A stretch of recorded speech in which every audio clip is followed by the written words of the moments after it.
For our discussions, I'm very pleased to have with me in the studio the Honourable Minister of Finance, Mrs. Kemi Adeosun. Thank you, ma'am, for coming. I'm also joined by the Executive Chairman of the Federal Inland Revenue, Mr. Tunde Fowler. Sir, thank you for joining us. Thank you for having me. Also with us is Mr. Albert Folorunshaw. He's the founder of Pedabo, an audit and tax company based in Lagos. Sir, thank you so much for coming with us.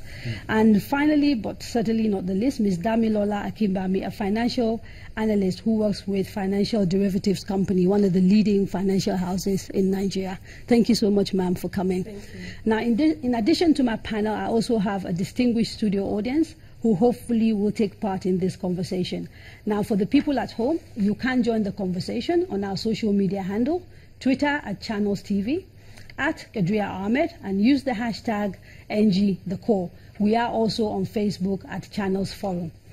Now, if I could start with you, Honourable Minister, in all the conversations that have been had about VAIDS, I haven't had anybody really try to understand what the legal underpinning is for this scheme. Can you explain to us what that is? Okay. Well, thank you and good evening.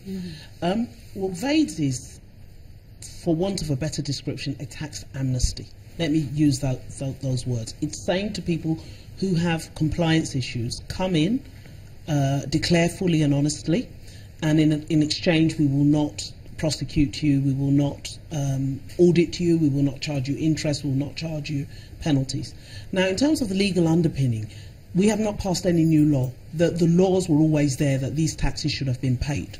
All we are doing is recognising the extent of the non-compliance, that the extent of the non-compliance is so huge that the best thing to do is to allow people to come and regularise, because you can't, when you have a tax GDP ratio of 6%, and it's not because you don't have tax laws, it's because people are not complying and there's been no consequence for not complying in the past, you can't then chase after everybody. I mean, it's just not possible. So the best thing to do is to allow people to actually come in themselves. So the legal underpinning is the existing tax laws, Personal Income Tax Act, Companies Income Tax Act, the VAT Act, and then it was supplemented with an executive order that gave us authority to waive penalties, to waive interest, and to... So the executive order deals specifically just with the amnesty part of the program. Absolutely. All the penalties and everything else is as is. Yes. In the different... Those penalties are currently prescribed by law. Those penalties currently exist. So the executive order was what gave us power to then waive the interest, waive the penalties. So in that case, what is different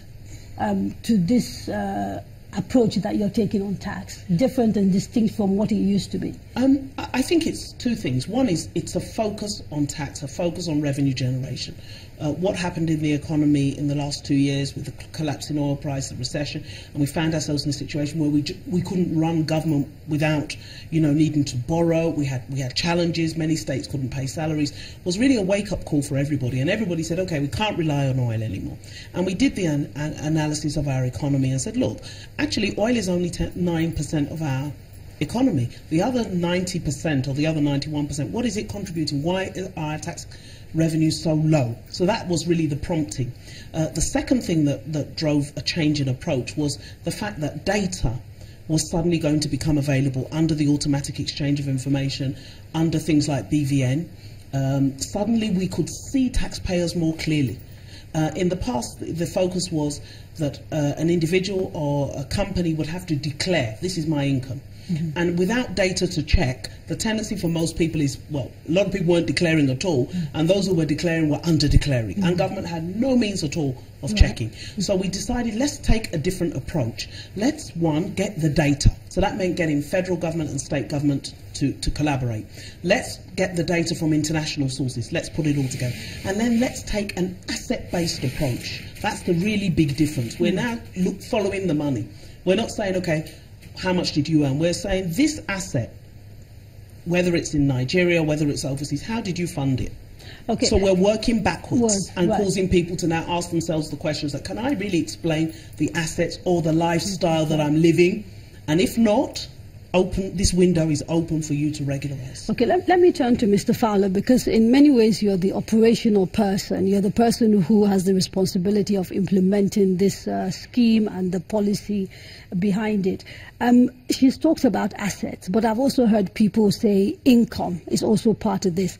Can you explain in a simpler way as possible what the difference is between assets and income, and whether people are liable for both, or whether the focus is on one or the other? Okay, in a very simple way, I'll try and show the difference, or what comes first. Right. Usually the income comes first, and then you purchase or invest in an asset. Let's use a simple example, a house. You first of all have to earn the money, then you build your house, or you buy your house, and then you can either rent that house out and get more income from the rental of that house. Mm-hmm. So in terms of tax, the income that you first of all earned should be taxed. The balance you invest in the property, or you buy a property, and then if you rent out that property, you get additional income back from that investment, and that investment also should be taxed. So is the income that you're getting from the property as opposed to the initial investment into the property, or are there cases where it's both? In some cases, it will be both. For example, there are some people that have never declared, never paid any taxes, and so you now look at the value of the property, and if you can assess the value of the property and the person declares the true value of the property, which should reflect the income, mm-hmm. then we tax just that. Right. Now, in some cases, you might find out that over 6 years, maybe the value of the property has doubled. So if the person can show evidence and declares the income that was used to invest in the property, mm-hmm. then we just tax the income. The income. Now, does this mean that the only people who are sort of liable or who are qualified to do VAIDS are property owners?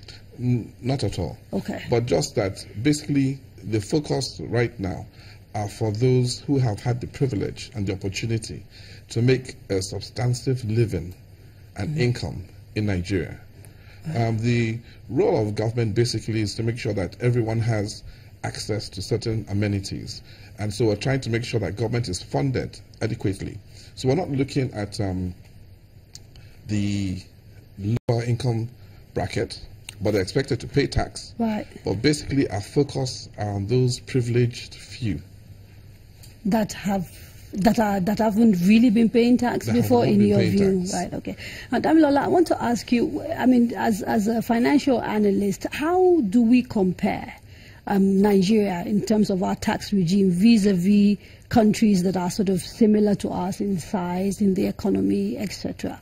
Oh, well, what we've seen is that Nigeria has a very low tax revenue to GDP. If you even look at Ghana, we're bigger than Ghana. Ghana's tax revenue to GDP is about 15.9%. For an economy of this size, we actually should be earning more in terms of tax. So definitely, when it comes to government revenue, there's more to be done, and we need to diversify away from oil. In terms of revenue now, we need to have more revenue sources. Okay. So, okay. I'm going to have to quickly interrupt you. We are going for a quick break. When we return, we'll carry on the conversation. Don't go away.